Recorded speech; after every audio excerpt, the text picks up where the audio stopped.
Hello everyone, welcome back to focus only study YouTube channel. हम लोग का fast track revision course चल रहा था। अभी नवरात्रि के कारण वीडियो अपलोड करने में टाइमिंग का इश्यू आ रहा है। कल भी एक भी वीडियो अपलोड नहीं हो पाया था। उस पर से मेरे बच्चे का तबीयत भी ठीक नहीं चल रहा है। उसका अभी वो बहुत छोटा है, 12 महीने का। उसे दांत आ रहा है, इसीलिए उसे बहुत ज़्यादा दस्त और बुखार लग रहा है। लेकिन फिर भी इतने प्रेशर के बीच में भी जो है सब काम होना ज़रूरी है। इसीलिए 1-2 दिन अगर इधर उधर हो जाता है तो उसके लिए माफ़ी चाहते हैं। ठीक है, तो चलिए मॉडर्न हिस्ट्री हम लोग कंटिन्यू करते हैं। ठीक है, तो हम लोग का टॉपिक था गवर्नर जनरल एंड वाइसरॉय। ये टॉपिक आज कंप्लीट होगा। ठीक है, और मुझे समय मिलेगा तो रिवोल्ट ऑफ 1857 भी आज से ही शुरू कर देंगे। ठीक है, तो चलिए स्टार्ट करते हैं। पहला क्वेश्चन है, under whose leadership was the suppression of thugs achieved. तो इसका सही आंसर होगा कैप्टन स्लीमैन। ठीक है, किसके नेतृत्व के अंदर, ठीक है, ठगों को सप्रेस किया गया। मतलब जो ठगों का जो एक गैंग चला हुआ था, है ना, लोग को ठगने का, तो उसको सप्रेस मतलब उसको दबाया गया। तो इस ठगों के चलन को किसने दबाया था? तो कैप्टन स्लीमैन ने। ठीक है, ये बीपीएससी का PYQ क्वेश्चन है, पूछा हुआ क्वेश्चन है, तो ये बहुत ही इंपॉर्टेंट है, याद रखना। कैसे याद रखेंगे, इसके लिए एक ट्रिक है। ठीक है, सिली लोग अक्सर ठग लिए जाते हैं। क्लियर, जो सिली लोग होते हैं, कहते हैं ना, जो भोले भाले लोग होते हैं वो अक्सर ठग लिए जाते हैं। तो सिली लोग अक्सर ठग लिए जाते हैं। सिली से क्या याद रखेंगे? स्ली मैन। सिली लोग यानी सिली लोग से मैन, ठग लिए जाते हैं से ठग। क्लियर हो गया? तो captain Sleeman is related with ठग सप्रेशन। क्लियर। अब बेस्ड ऑन दिस PYQ कुछ सिमिलर गेस क्वेश्चंस इस प्रकार हैं। Who appointed captain Sleeman for suppression of thugs. अब बीपीएससी ने तो पूछ लिया कि किसके नेतृत्व में सप्रेशन ऑफ ठग्स हुआ, लेकिन हो सकता है नेक्स्ट टाइम ये पूछ ले कि कैप्टन स्लीमैन को किस गवर्नर जनरल ने अपॉइंट किया था। ठीक है, क्योंकि टॉपिक भी तो गवर्नर जनरल का ही है ना। तो इसका सही आंसर होगा William Bentinck, sir William Bentinck. हाँ, ये वही बेंटिक है जिसने सती सिस्टम एबॉलिश किया था और जिसके बारे में हमने पिछले वीडियो में पढ़ाई किया था। क्लियर, तो ये हो गया सर विलियम बेंटिक। ठीक है, अब next question, the first railway in India was laid during period of. ठीक है, भारत में जो पहला रेलवे का लाइन बिछा था, ठीक है, रेलवे की पहली शुरुआत हुई थी, तो वो किस गवर्नर जनरल के समय में हुआ था? तो ये था लॉर्ड डलहौजी। ठीक है, one of the famous governor है ये लॉर्ड डलहौजी। इसी ने जो है पहला रेलवे का शुरुआत किया था। पता होगा कहाँ से कहाँ तक क्या? बॉम्बे से थाने के बीच में पहला रेलवे चला था। कब? 1853 में इसकी शुरुआत हुई थी। ठीक है, ये तो एक जनरल नॉलेज भी है जिसे सब लोग जानते होंगे। क्लियर, तो चलिए देखते हैं कुछ और फैक्ट्स लॉर्ड डलहौजी के बारे में।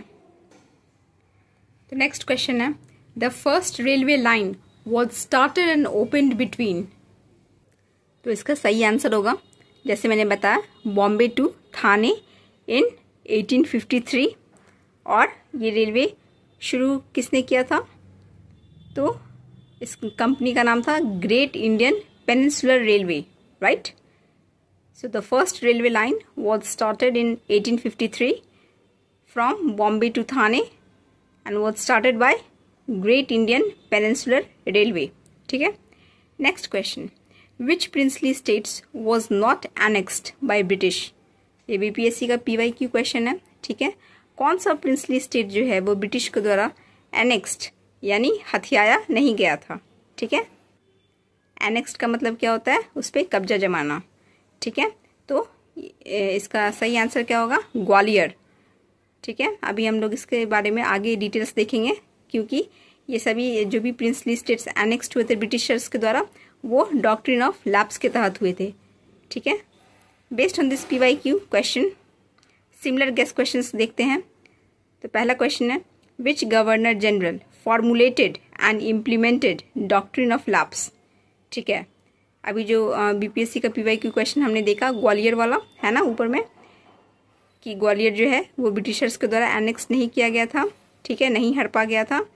तो ये जो हड़प नीति था, that is the doctrine of lapse, को हिंदी में क्या कहते हैं, हड़प नीति, इसको किस गवर्नर जनरल ने फॉर्मुलेट किया, यानी बनाया और उसको इम्प्लीमेंट किया। ठीक है, तो इसका सही आंसर होगा लॉर्ड डलहौजी। क्लियर, तो Lord Dalhousie is known for doctrine of lapse, हड़प नीति को लाने वाला यही गवर्नर जनरल था। क्लियर, आगे देखते हैं। नेक्स्ट क्वेश्चन है, correct chronological order of states annexed by Britishers under doctrine of lapse. हड़प नीति के तहत जिन राज्यों को ब्रिटिशर्स ने हड़प लिया था उन्हें सही क्रम, ईयर वाइज मतलब ईस्वी वाइज जो है सही क्रम में सजाएं। ठीक है, ये क्वेश्चन है। अब इसका आंसर क्या होगा, देखो इसके आंसर को याद करने के लिए आपको ट्रिक्स की ज़रूरत है। ठीक है, क्यों, क्योंकि इसमें सही क्रम में लगाना है। ठीक है, तो सबसे पहले हम बता देते हैं कि कौन कौन से स्टेट को सही क्रम में जो है ब्रिटिशर्स ने हथियाया था। ठीक है, तो पहला था सतारा, सबसे पहला स्टेट जो था वो था सतारा 1848 में, जैसा कि आप बोर्ड पे देख रहे हैं। नेक्स्ट था संभलपुर और जैतपुर, दोनों को जो है 1849 में ब्रिटिशर्स ने हड़प लिया था। नेक्स्ट बघात, ठीक है, 1850 में। नेक्स्ट इज़ उदयपुर 1852 में। नेक्स्ट इज़ झांसी 1854 में। उसके बाद अवध 1856 में। क्लियर है, इसके आगे भी स्टेट्स हैं लेकिन वो एग्जाम पॉइंट ऑफ व्यू से इम्पॉर्टेंट नहीं है, इसलिए उस पर हम लोग नहीं जाएंगे। क्लियर, ये सारे स्टेट्स जो है किसी न किसी एग्जाम्स में पूछे जा चुके हैं, इसीलिए हम लोग इतने ही स्टेट्स पे जो है फोकस रखेंगे। क्लियर, ठीक है, इसको याद कैसे करेंगे, देखिए ये जो भी स्टेट लिखा हुआ है उसमें जो येलो कलर से हाईलाइटेड पोर्शन है वही हमारा ट्रिक है। क्लियर, ट्रिक क्या है, 7 सांभा, ठीक है, सांभा पता है ना, वो जो गब्बर का चमचा था। क्लियर, तो कोई ये जो है गब्बर बोल रहा है अपने सांभों को कि सुनो 7 सांभा जा, बाग में उदय झा का वध करके आना। ठीक है, गब्बर क्या बोल रहा है सांभा को, तो 7 सांभा जा, बाग में उदय झा का वध करके आना। ठीक है, किसी ने गब्बर को जो है क्या दिया है, पैसा दिया है, किसका वध करने के लिए, उदय झा का वध करने के लिए। क्लियर हो गया। अब देखो कैसे याद करेंगे हम लोग अपना थ्योरी। 7 से क्या हो गया, सतारा, सांभा से क्या हो गया, संभलपुर, जा से हो गया जैतपुर, बाग से हो गया बघात, उदय से हो गया उदयपुर, झा से हो गया झांसी, वध से हो गया अवध। क्लियर है, तो गब्बर क्या बोल रहा है, 7 सांभा जा, बाग में उदय झा का वध करके आना। Clear. Next question, Awadh was annexed to British empire in India by. ठीक है, अवध को जो है ब्रिटिश एम्पायर ने कब हड़प लिया था, तो हमने ऊपर ट्रिक में देखा था कि अवध को 1856 ईस्वी में ब्रिटिशर्स ने हड़प लिया था, राइट, हड़प नीति के तहत। तो यहाँ पे क्वेश्चन क्या पूछ रहा है, यहाँ पे ईयर नहीं पूछ रहा है, यहाँ पे पूछ रहा है किस कारण से या क्या इल्जाम लगाकर अवध को हड़प लिया गया था। तो आप लोग को पता होगा कि इस समय अवध के नवाब कौन थे, नवाब वाजिद अली शाह, राइट। इस समय अवध के नवाब थे नवाब वाजिद अली शाह। ब्रिटिशर्स ने क्या किया, हड़प नीति के तहत अवध को हड़पने के लिए नवाब पर कुप्रशासन, राइट, मैल एडमिनिस्ट्रेशन का हिंदी होता है कुप्रशासन, का इल्जाम लगाया। कुप्रशासन का झूठा इल्जाम ब्रिटिशर्स ने जब नवाब वाजिद अली शाह पे लगाया,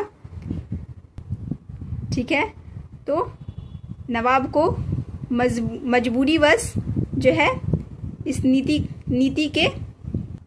नीति को अपनाना पड़ा, राइट, यानी अपने राज्य को ब्रिटिशर्स के हवाले करना पड़ा। ब्रिटिशर्स का ये कहना था कि नवाब अवध को अच्छे से प्रशासन नहीं चला रहे हैं, इसीलिए इसको चलाने के लिए एक बेहतर शासक की ज़रूरत है, जो कि ब्रिटिशर्स अपने आप को मानते थे कि हम जो है अवध को आपसे अच्छा यानी नवाब से अच्छा बेहतर से संभाल सकते हैं। ठीक है, क्लियर हो गया। तो ये भी एक कारण था कि अवध ने जो है थोड़ा लेट से डॉक्ट्रिन ऑफ लैप्स को अपनाया था 1856 में। ठीक है, क्योंकि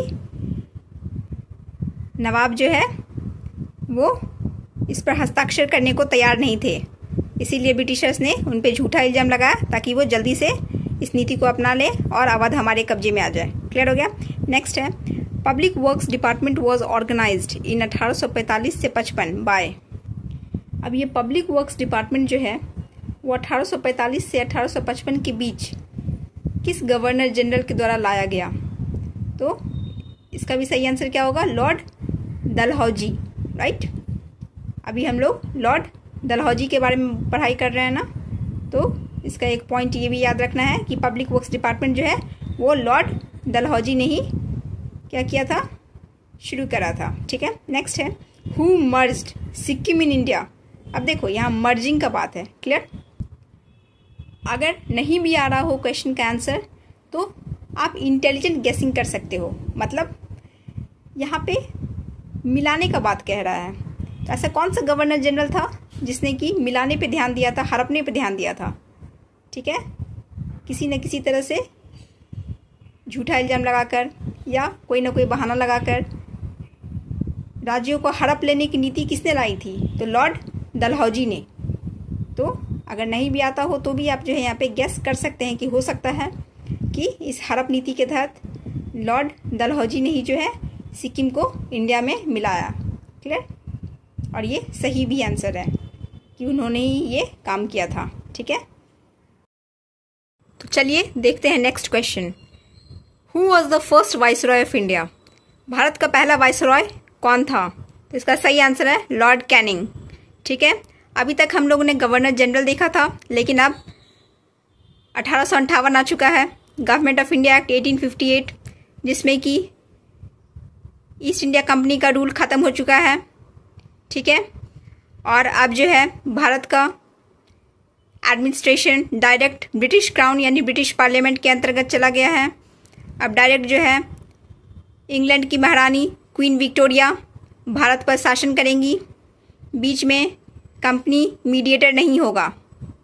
ठीक है, तो ये जो एक्ट है गवर्नमेंट ऑफ इंडिया एक्ट 1858, ये हमें पॉलिटी में भी पढ़ना है, राइट, एक्ट्स वाले टॉपिक में।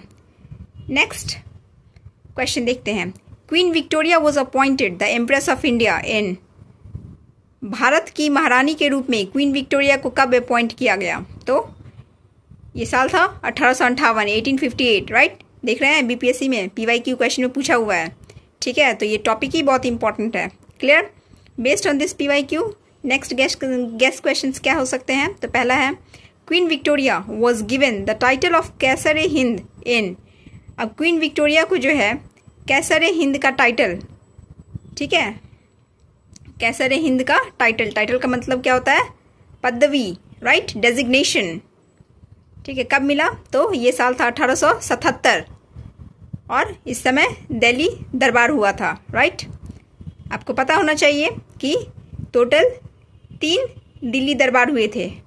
ठीक है, तीसरा जो दिल्ली दरबार था 1912 वाला, ठीक है, उसमें क्या हुआ था? बिहार जो है वो बंगाल और उड़ीसा से अलग हुआ था। ठीक है, तो वो तीसरा था। ठीक है, नेक्स्ट क्वेश्चन देखते हैं।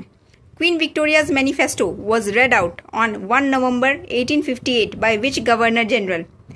क्वीन विक्टोरिया का जो मैनिफेस्टो था, प्रोक्लेमेशन था, ठीक है, उनकी जो घोषणा पत्र था वो 1 नवंबर 1858 को पढ़ा गया किस गवर्नर जनरल के द्वारा? तो इसका सही आंसर है लॉर्ड कैनिंग। कहाँ पढ़ा गया? इलाहाबाद में। ठीक है, very important. Next question, which governor general implemented widow remarriage act, विधवा पुनर्विवाह नियम किस गवर्नर जनरल ने इम्प्लीमेंट करा, ठीक है, इसको लागू करा? तो इसका सही आंसर होगा लॉर्ड कैनिंग, ठीक है।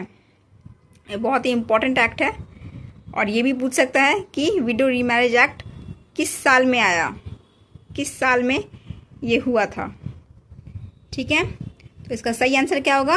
1856।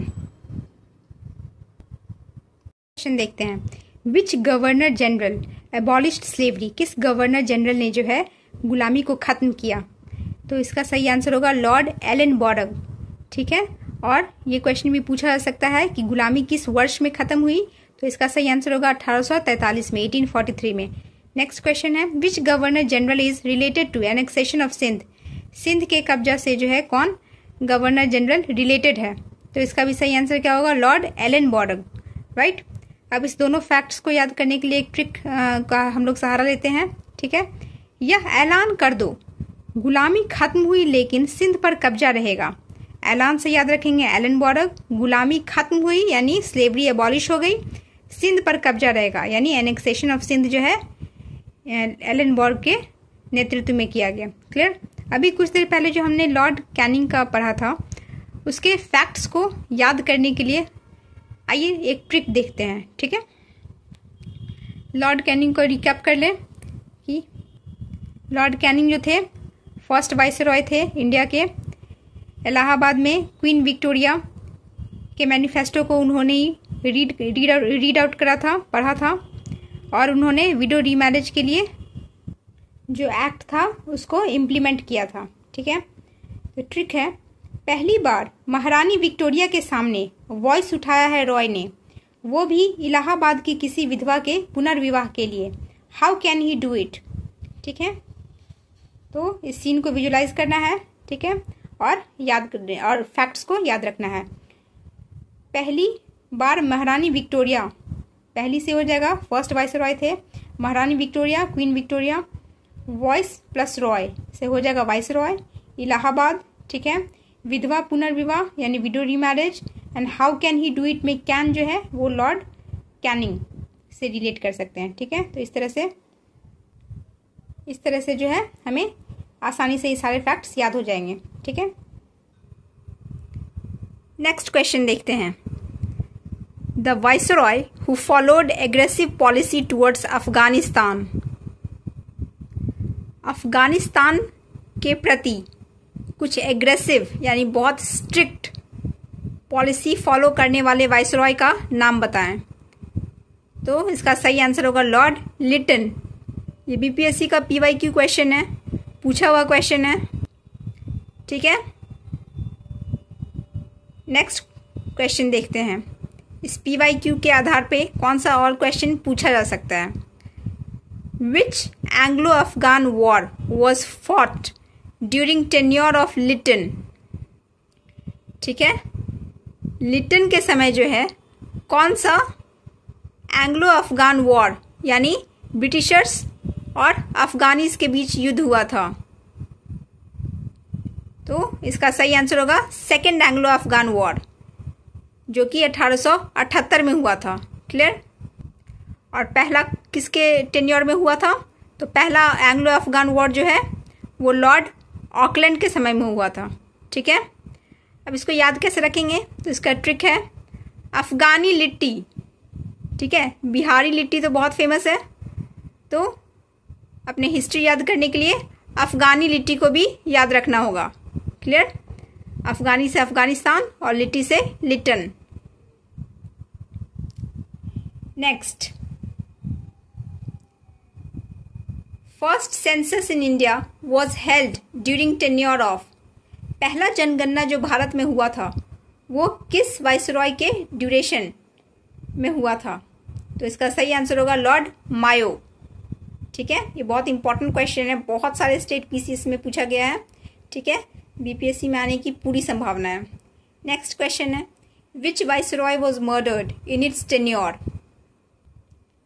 किस वाइसरॉय का खून हुआ था, कत्ल हुआ था उनके टेन्योर में, उनके कार्यकाल में? ठीक है, तो इसका भी सही आंसर होगा लॉर्ड मायो। क्लियर। दोनों फैक्ट्स को याद रखने के लिए एक छोटा सा ट्रिक, सेंसस के दौरान पहली कैंडिडेट माया का खून यानी मर्डर हो गया। क्लियर। सेंसस से याद रखेंगे जनगणना, पहली कैंडिडेट यानी पहला जनगणना था ये, माया से लॉर्ड मायो, और खून यानी मर्डर से मर्डर। क्लियर। आगे देखते हैं। तो हमारा नेक्स्ट क्वेश्चन है, which viceroy is considered to be the father of local self government in India. तो इसका सही आंसर होगा लॉर्ड रिपन। ठीक है, लॉर्ड रिपन को father of local self government in India कहते हैं। ठीक है, आप सभी को पता होगा पॉलिटी में हमें लोकल सेल्फ गवर्नमेंट पढ़ना है। ठीक है, जिसमें कि म्यूनिसिपैलिटी और पंचायती राज सिस्टम आता है। ठीक है, तो उसी को चेंजिंग और बहुत ही मॉडर्न वर्जन में लॉन्च करने का श्रेय किसको जाता है, तो लॉर्ड रिपन को। क्लियर।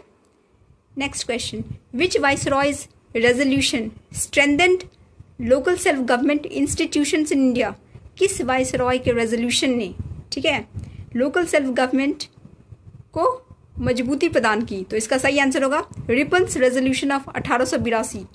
लॉर्ड रिपन ने एक रेजोल्यूशन लाया। ठीक है, 1882 का एक रेजोल्यूशन लाया जिसमें कि उन्होंने कुछ पॉइंट्स दिए थे कि किस तरह से हम जो है भारत में लोकल सेल्फ गवर्नमेंट को मजबूत कर सकते हैं, चाहे वो पंचायती राज सिस्टम हो गांव में, चाहे या म्यूनिसिपैलिटीज हो अर्बन एरियाज में, शहरी इलाकों में। Clear. Next is Ilbert bill controversy was related to which viceroy. ठीक है, ये बहुत ही फेमस कंट्रोवर्सी हुआ था इल्बर्ट बिल कंट्रोवर्सी, जो कि रिलेटेड था लॉर्ड रिपन से। ठीक है। Next question, what was Ilbert bill controversy. Ilbert bill controversy था क्या, तो ये बेसिकली एक बिल था। ठीक है, जिसमें कि इंडियन मैजिस्ट्रेट्स को, ठीक है, ये पावर दिया गया था कि वो जो है यूरोपियंस का ट्रायल कर सके। ठीक है, मतलब कि यूरोपियन क्रिमिनल्स को भारतीय जज भी जो है वो पनिशमेंट दे सकते थे। ठीक है, इस इल्बर्ट बिल के अकॉर्डिंग, लेकिन इसका यूरोपियंस ने, ठीक है, जिसमें कि ब्रिटिशर्स भी शामिल थे, बहुत जोरदार विरोध किया और इसीलिए ये बिल जो है एक कंट्रोवर्शियल बिल बन गया। तो बाद में जिसे विड्रॉ कर लिया गया। क्लियर। तो इल्बर्ट बिल कंट्रोवर्सी क्या था, removal of disqualifications on Indian magistrates about trial of Europeans. Europeans को ट्रायल करने के लिए जो इंडियन मैजिस्ट्रेट्स को पावर दिया गया था, जो क्वालिफिकेशंस दिया गया था, ठीक है, उसको हटाने को ही इल्बर्ट बिल कंट्रोवर्सी कहते हैं, ताकि कोई भी यूरोपियंस या अंग्रेज क्रिमिनल जो है वो भारतीय जजों के द्वारा या भारतीय मैजिस्ट्रेट के द्वारा जो है उसे सजा ना मिल सके। ठीक है, तो ठीक है, अभी तक यहीं तक रखते हैं। ठीक है, गवर्नर जनरल और वाइसरॉय का जो हमारा टॉपिक था, इसमें जो सारा पोर्शन हो गया है, बस थोड़ा बहुत 3-4 पॉइंट्स बचे हुए हैं, वो हम नेक्स्ट वीडियो में आपको कवर अप करवा देंगे। ठीक है, और जो हाँ ट्रिक्स बचे हुए हैं फर्स्ट वीडियो के कुछ गवर्नर जनरल्स के, तो उसे भी हम नेक्स्ट वीडियो में समराइज कर देंगे।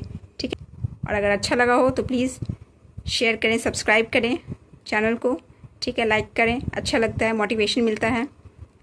ठीक है, जितना ज़्यादा सब्सक्राइब करेंगे उतना और अच्छा लगेगा कि हाँ आप लोग पसंद कर रहे हैं मेरी मेहनत को। ठीक है, ओके।